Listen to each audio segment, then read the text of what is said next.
Stevia. Ni pokok stevia. Pengganti gula yang tak ada kalori.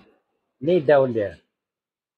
Ni pokok dia. Banyak daun dah hilang. Sebab jiran-jiran semua dah berhenti makan gula putih. Jadi pokok ni jadi sasaran. InsyaAllah nanti dia elok sikit. Ini daun dia. Kalau kita makan daun dia, kita akan rasa manis-manis. Di hujungnya rasa pahit, sedikit pahit. Ini sifat daun dia.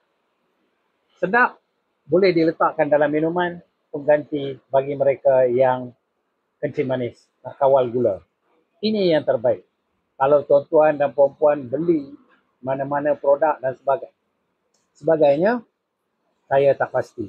Tapi yang ni tumbuhan yang Tuhan bagi cukup pasti. Makan, tak ada masalah. Tanam, tak ada masalah. Ambil saja satu, letak dalam air, minum. Rasa manisnya. Saya pun dah rasa manis makan satu. Wallahi, astalabi.